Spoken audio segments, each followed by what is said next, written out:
E aí, Geek, beleza? Estreia dia 15 de novembro, Jogos Vorazes, A Cantiga dos Pássaros e das Serpentes. O novo filme da franquia se passa 64 anos antes dos acontecimentos que acompanhamos nos últimos filmes.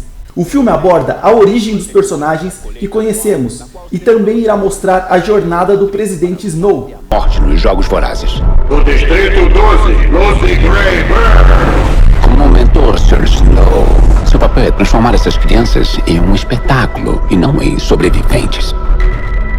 O que o meu mentor faz além de me trazer flores? Faço o meu melhor para cuidar de você. No elenco temos atores de peso como Viola Davis, Hunter Schafer, Peter Dinklage. No filme veremos o destino da casa Snow dependendo da chance dele ser capaz de encantar, enganar e manipular seus colegas para conseguir mentorar o tributo vencedor.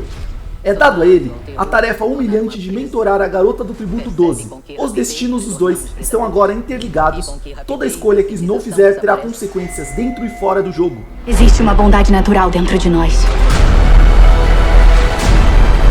Podemos atravessar o limite da maldade ou não. Na arena, a batalha será mortal e a garota terá que sobreviver a cada segundo. Fora da arena, Snow começa a se apegar à garota, mas a cada passo que ele der fará com que a menina e ele sofram de alguma maneira. Os críticos especializados que tiveram a chance de assistir o filme fizeram comentários bem positivos, o que tem agradado muito aos fãs. Vamos ver se o famoso charme do Snow funciona. Eu vi o que a guerra faz com as pessoas. Então o pavor de se tornar uma presa. E o quão rápido nos tornamos predadores. Quero que meus inimigos vejam um arco-íris de destruição engolindo o mundo. Vocês são monstros! Todos vocês! Boa sorte com aquele pobre passarinho. Onde ela está?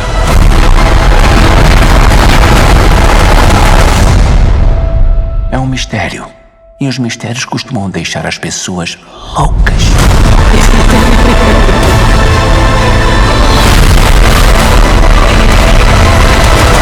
E você, qual a sua expectativa para este filme? Comente a sua opinião, se inscreva no canal e deixe seu like caso tenha curtido. Muito obrigado! São as coisas que mais amamos que nos destroem.